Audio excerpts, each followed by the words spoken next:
Aujourd'hui, on prend votre vieille marguerite croûtée de calcaire et on la remet complètement à neuf.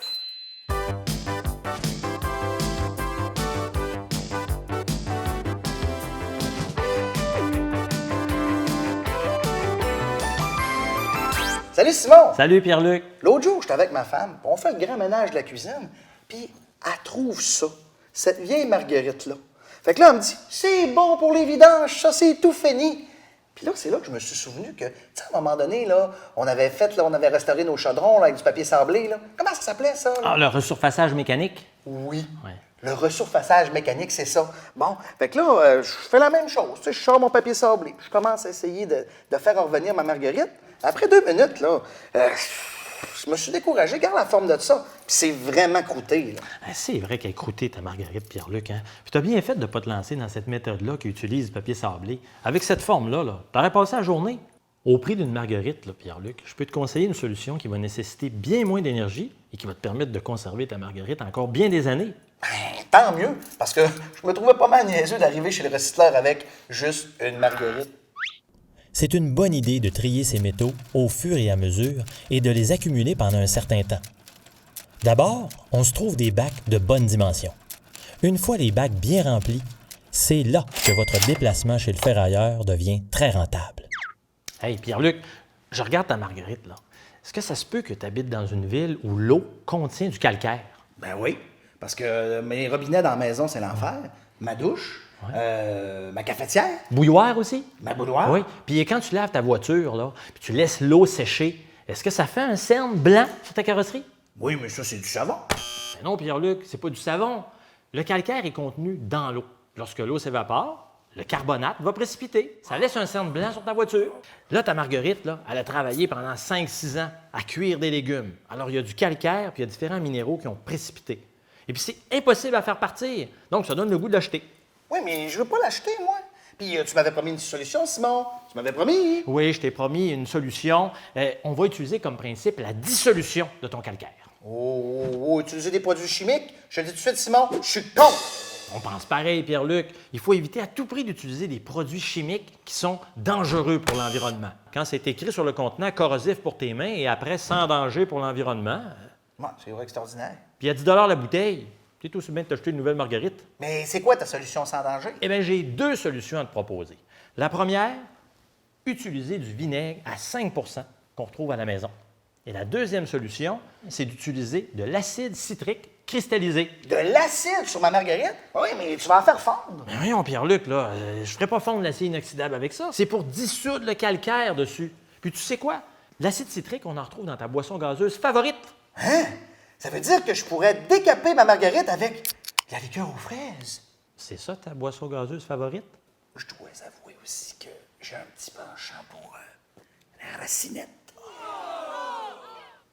Pierre-Luc, je te propose qu'on fasse un test. J'ai prélevé 4 ailettes de ta marguerite toute croûtée et je te propose qu'on en mette une dans le vinaigre, une dans l'acide citrique, une dans la boisson gazeuse blanche et une dernière dans la boisson gazeuse noire.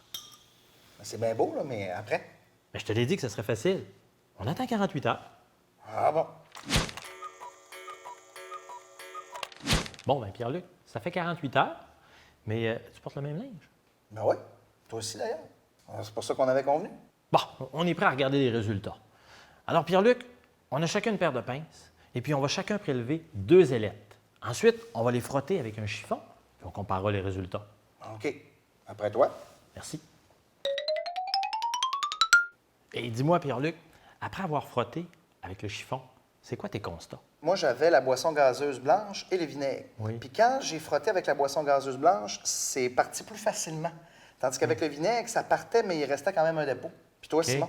Bien, moi, j'avais la boisson gazeuse noire et j'avais l'acide citrique. Avec la boisson gazeuse noire, ça allait très bien aussi, mais encore plus facile avec l'acide citrique. Mais sais-tu à quoi c'est lié? Non? Non. C'est lié à l'activité des ions hydrogène à l'intérieur de la solution. En français? Le niveau de pH. Ah oui, le pH! On se rappelle que l'eau, à 25 degrés Celsius, a un pH de 7. Tout pH mesuré au-delà de 7 dans une solution aqueuse est dit basique. Tout pH inférieur à 7, mesuré dans une solution aqueuse, est dit acide. Sur l'indicateur, on voit que la liqueur noire a un pH d'environ 2,55. Continuons avec la deuxième solution. Contrairement à la boisson gazeuse noire qui contient de l'acide citrique et de l'acide phosphorique, la boisson gazeuse blanche ne contient que de l'acide citrique. Son pH se rapproche donc davantage de 7. Le pH de la solution contenant seulement l'acide citrique est de 2,1. C'est donc la solution la plus acide pour le moment. Finalement, la dernière solution, le pH du vinaigre, est d'environ 2,55.